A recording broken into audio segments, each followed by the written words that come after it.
The overall goal of this procedure is to create 3D tissue constructs from aggregated cells and cell-derived matrix that can be used for functional analysis. This is accomplished by first milling a polycarbonate mold to create round-bottomed annular wells. Next, polydimethylsiloxane, or PDMS, is cast onto the polycarbonate mold to create a template. Then, the PDMS template is used to form agarose wells. The final step is to seed cells into agarose wells to allow them to aggregate and form cohesive tissue rings. Ultimately, this method can be used to achieve cellular self-assembly and tissue engineering using different cell types, and enables analysis of the contribution of cells and cell-derived extracellular matrix to tissue structure and function. The main advantage of this technique over other tissue engineering approaches is that we can generate tissue constructs entirely from cells and the extracellular matrix that they produce more rapidly than previously reported and in a format which is conducive to mechanical analysis.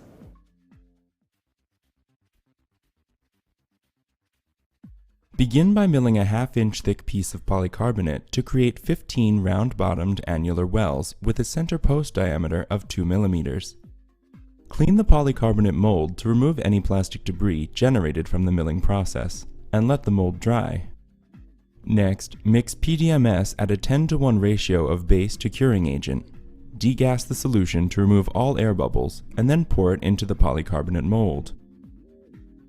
Then, degas the mixture on the mold again to remove any remaining air bubbles, and cure the PDMS in an oven at 60 degrees Celsius for 4 hours. While the PDMS is curing, dissolve 2% agarose in DMEM. Once cured, carefully remove the PDMS template by slowly peeling it away from the polycarbonate. Then, wash the PDMS with soap and water and autoclave it, along with the DMEM agarose solution. Now, place the autoclaved PDMS template on a level surface and fill it with molten agarose by first pipetting agarose into each of the center post molds, and then by pipetting agarose into the space around them. Allow the agarose to solidify for about 15 minutes, then invert the mold to release the agarose from the PDMS. Cut the excess agarose from around each of the wells and then place one agarose well into each well of a 12-well plate.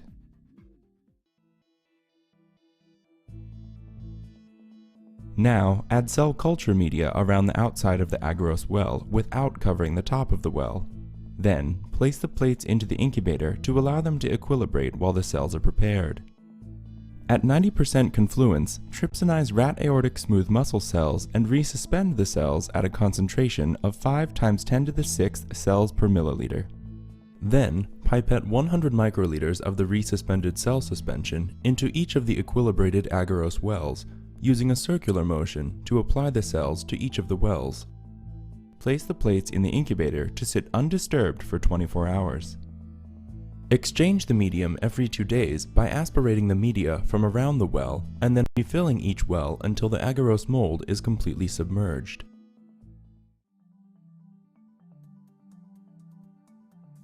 At the conclusion of the culture, fill a small petri dish with PBS.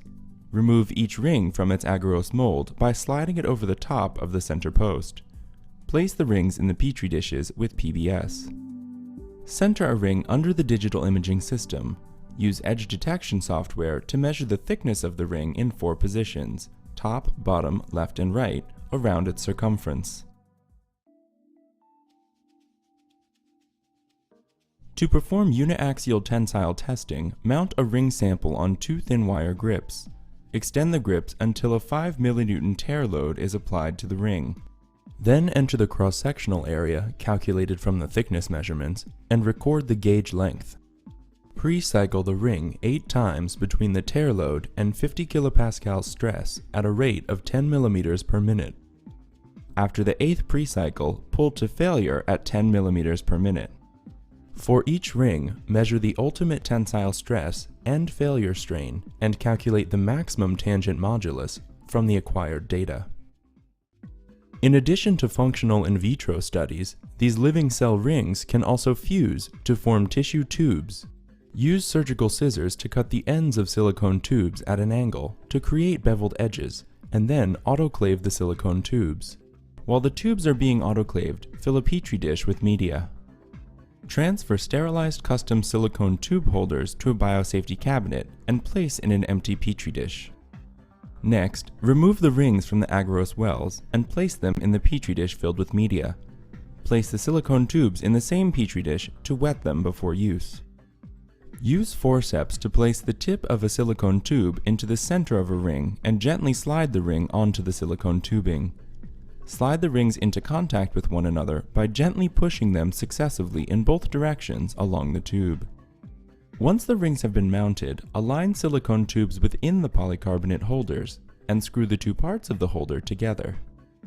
Add 55 milliliters of media to the petri dish. Exchange the media every 3 days for the duration of culture. To remove the tissue tubes, first fill a petri dish with PBS. Then, release the silicone tubes from the polycarbonate holder and use forceps to slide the tissue tubes off the silicone tube and into the dish.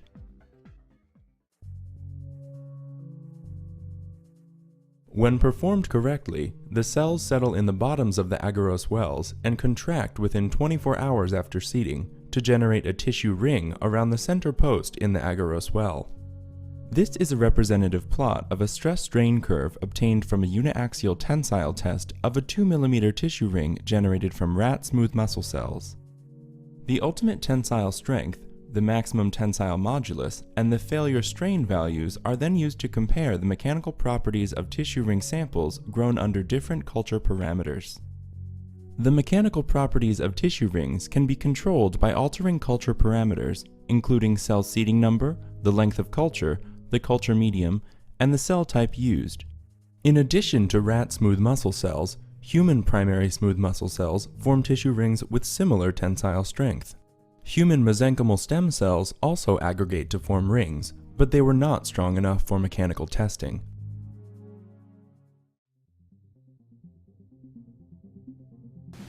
Our system enables fabrication of engineered tissue constructs entirely from cells, simply by seeding cells into our custom agarose wells.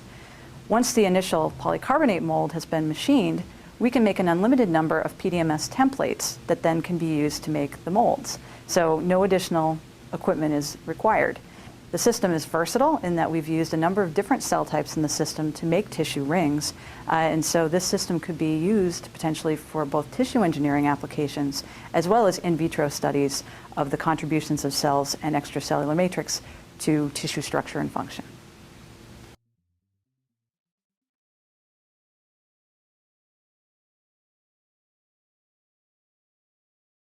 Okay, let's talk about a huge step forward in creating human tissue right from scratch. So why is this so important? Well, it all starts with a major medical problem. Get this, about 1/3 of patients needing bypass surgery don't have good donor vessels. That's a huge number of people every single year who need another option. And this is where the really cool science of tissue engineering comes into play. The big question is, can we actually grow a living, working alternative? Turns out, a new method lets the cells do pretty much all the heavy lifting. It's all based on creating what's called a self-assembling ring. Let's see how it works. The secret sauce is an agarose well. Think of it like a tiny, non-stick mold for cells. The process is surprisingly simple. You add cells, they bunch up, and then form a ring. And boom! You get a 3D ring of living tissue, and you get it fast. So how does this new stuff stack up against the old lab-grown versions? It's not even close. The new rings are dramatically stronger. We're talking over 10 times stronger. So the bottom line is, they're not just much stronger, they're also way faster to make.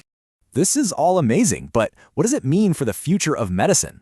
It has huge potential, from new grafts to way better models for studying heart disease.